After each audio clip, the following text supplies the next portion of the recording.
Ami Renardo, bonjour. Aujourd'hui, je vais vous présenter Fantastic Fabric.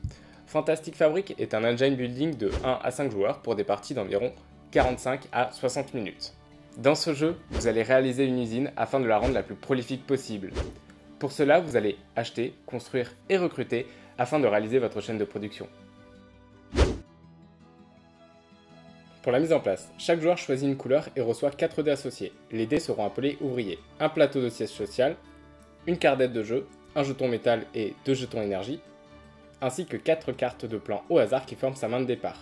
Les cartes devront rester face cachée. On va ensuite former le marché. On dispose l'appli plan et on en révèle 4.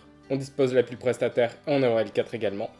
On positionne les 4 jetons outils de manière aléatoire au-dessus des prestataires. On met à disposition de la réserve l'énergie, le métal, les marchandises, ainsi que les dés blancs, et vous donnez le jeton premier joueur au dernier joueur à avoir utilisé un outil. Tout d'abord, voyons rapidement les types de cartes et leur structure.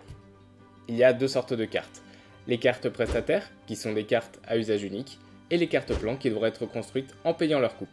Voyons en détail la carte plan. La carte plan est constituée de son nom, son coût. Ce symbole permet également de définir à quelle sorte d'outil elle est associée, nous verrons cela plus tard. Sa valeur de prestige, c'est le nombre de points qu'elle rapportera en fin de partie, parfois une zone ouvrier, son effet, et enfin son type. Il existe 6 types de cartes plan. Les productions en bleu, qui permettent de produire vos marchandises, les utilitaires en jaune qui permettent de gagner des ressources, le centre de formation en rouge qui permet de modifier la valeur de vos ouvriers, les ouvriers sont les dés, les monuments en gris qui n'ont aucun effet particulier à part qui rapportent plus de prestige que les autres bâtiments, et les spéciales en violette qui disposent d'effets uniques. Bon, maintenant qu'on a vu les cartes, voyons comment se déroule un tour de jeu. Déjà, le tour de jeu est décomposé en 2 phases. Première phase, la phase de marché. En partant du premier joueur, chaque joueur va à son tour choisir une carte. Vous avez 2 possibilités. Première possibilité, prendre une carte plan du marché, la carte est alors automatiquement remplacée par la première carte de la pioche. Ou engagez un prestataire, choisissez un des 4 prestataires et vous devrez payer son coût en défaussant une carte plan ayant le même symbole outil. Certains prestataires nécessitent un coût supplémentaire. Et attention, le prestataire est à usage unique et il vous servira seulement pour ce tour. Deuxième phase, la phase de travail. Chaque joueur pourra jouer simultanément et faire autant d'actions qu'il le souhaite tant que ses ouvriers et ses ressources le permettent. Attention, vous ne pourrez jouer qu'une seule fois chaque ouvrier et chaque bâtiment. Et on commence bien évidemment par jeter les dés. Les actions du siège social.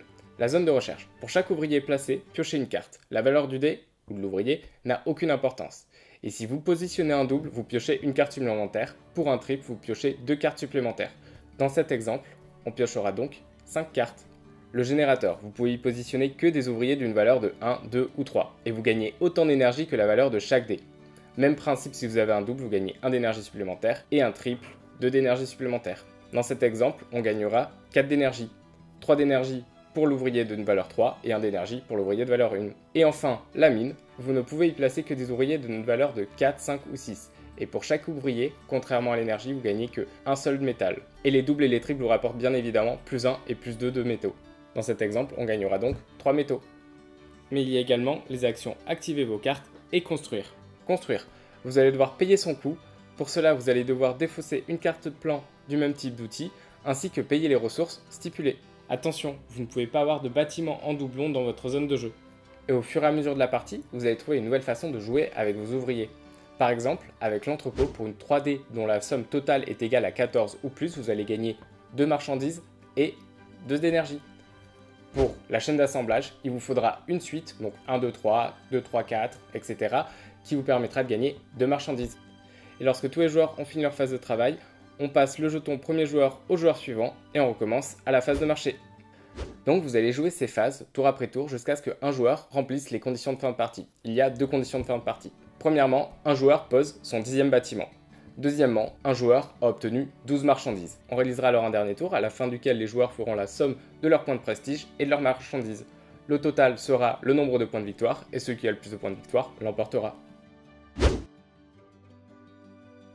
Maintenant, mon avis sur Fantastic Fabric. Fantastic Fabric est un jeu bien édité avec du matériel de qualité. La direction artistique est simple, efficace et épurée, avec une iconographie claire. Le marché et les dés ajouteront un peu de hasard qui permettra aux joueurs les moins aguerris de se plonger dans cette mécanique d'engine building sans se mettre directement dans un jeu qui demande une stratégie à long terme. Attention, c'est pas dénué de stratégie pour autant, il vous faudra savoir quel plan prendre, quel plan jeter, comment gérer vos ressources, comment gérer vos dés, quand est-ce que vous utilisez vos prestataires, comment utiliser vos prestataires. Et tout ça dans le but de créer la meilleure synergie possible pour avoir un moteur efficace. En bref, je trouve que c'est un excellent jeu pour découvrir et redécouvrir les mécaniques d'engine building. Et c'est tout pour cette vidéo. Si vous avez aimé, n'hésitez pas à liker, commenter, partager, vous abonner et ciao dans les tanières!